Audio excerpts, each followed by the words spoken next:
video game tournament. The suspect killing 2 and injuring nearly a dozen before turning the gun on himself at a Jacksonville mall. Phil Keating joins us live with more, including the identity of those 2 victims. Phil.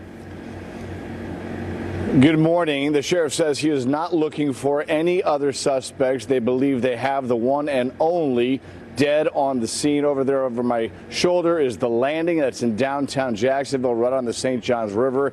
A very popular entertainment complex. A lot of fun, a lot of laughing. But yesterday at 1:30 in the afternoon, things turned absolutely terrifying and chaotic.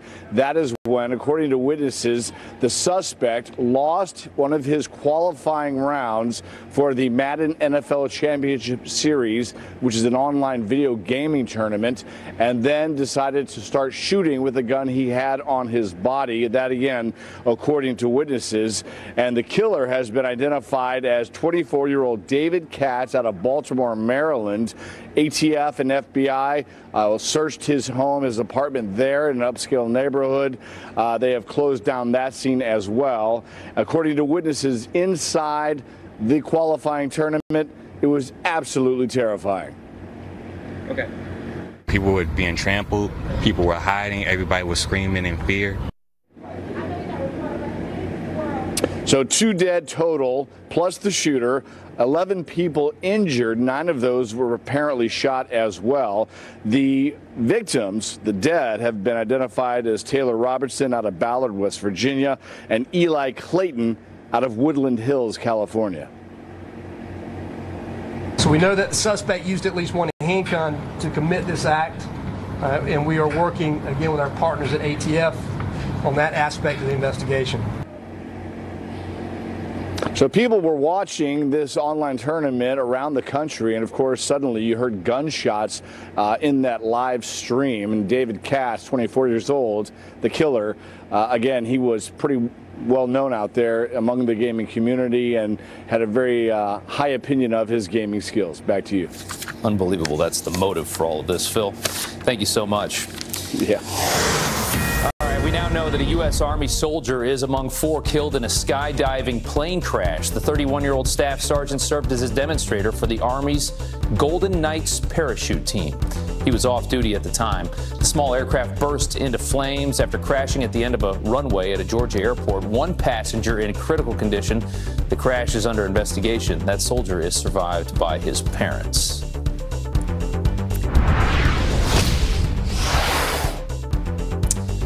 Israel will reopen the country's border along the Gaza Strip today after a week of calm. It comes after weeks of violence and ongoing talks of a ceasefire between the terror group Hamas and Israel.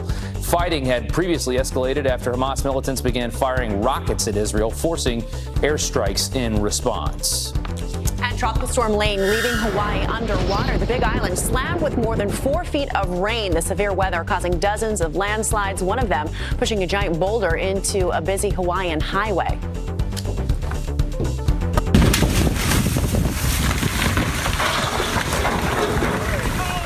Dozens of residents forced to evacuate their homes as officials warn of life-threatening flash flooding. Nearly 40 people have been rescued so far from the dangerous conditions. Thousands are without power this morning. Molly Tippett's father gives a heart-wrenching final goodbye to his daughter, who was tragically murdered by an illegal immigrant. Rob Tibbetts speaking to thousands packed inside Molly's former high school gymnasium, saying, quote, "Today we need to turn the page. We're at the end of a long ordeal, but we need to turn toward life, Molly's life, because Molly's nobody's victim. Molly's my hero." The Iowa college student was found dead last week in a cornfield following a month-long search. Christian Rivera, you see him right there, is accused of chasing and kidnapping Molly before killing her. All right, tributes pouring in for Senator John McCain, who died at the age of 81 over the weekend. We're expected to learn more today about the memorial services scheduled for this week. Alicia Cunha is live in Phoenix, where people have been remembering the maverick of the Senate. Good morning, Jackie. Good morning, Rob. Yes, ever since Saturday evening when he did pass. And later this morning, we're expecting to get more details, a media briefing from the late senator's former campaign manager and family spokesperson, find out exactly how this American hero will be honored. The first ceremonies will be here in his adopted state. On Wednesday, his casket will be brought to the state capitol building, where he will lie in state for public viewing. This will be after a private ceremony with his family. John McCain represented Arizona and Washington from 1982 until his passing on Saturday, first as a two-term member of the House, then six-term U.S. Senator. The responsibility of filling his seat in Congress lies with Governor Doug Ducey, a longtime family friend of the McCains. John McCain is irreplaceable. This week in Arizona is going to be about honoring him and his legacy, comforting his family and the other Arizonans, and we'll deal with that responsibility at the appropriate time.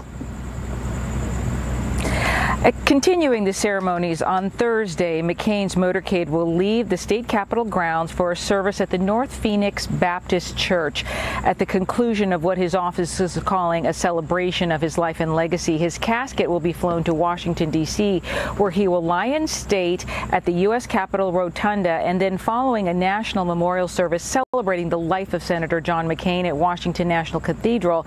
And per his wishes, he will be buried at the cemetery at the Naval Academy in Annapolis, Maryland. Jackie, Rob. All right, our respects to his family, of course, and we'll follow that all week. Alicia, thank you so much. Thank you. Well, candidates making their final pitch to voters today before critical primaries tomorrow in Arizona. Congresswoman Martha McSally, former State Senator Kelly Ward, and former Maricopa County Sheriff Joe Arpaio are vying for the Republican nod for retiring Jeff Flake's seat. In Florida, Trump-endorsed Congressman Ron DeSantis squares off against Adam Putnam, and the GOP primary for governor and current Republican Governor Rick Scott is the favorite to win the Senate primary, setting up a showdown against incumbent Democrat Bill Nelson. President Trump set to host the president of Kenya at the White House today. He and Uhuru Kenyatta will discuss trade and security. Kenyatta will also meet with American business leaders while in Washington. He'll be the second African leader to meet with President Trump at the White House.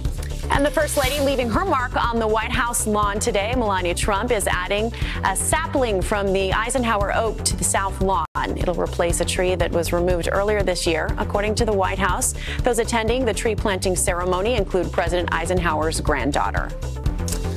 All right, a Fox News alert. They're accused of training kids to become school shooters at a New Mexico compound, and now their target is revealed. We are live with what police just uncovered. And a big win in the war on terror. U.S. airstrikes taking out an ISIS leader in Afghanistan. Why our next guest, Dr. Rebecca Grant, says the heavy use of air power won't stop here. Next, don't go anywhere.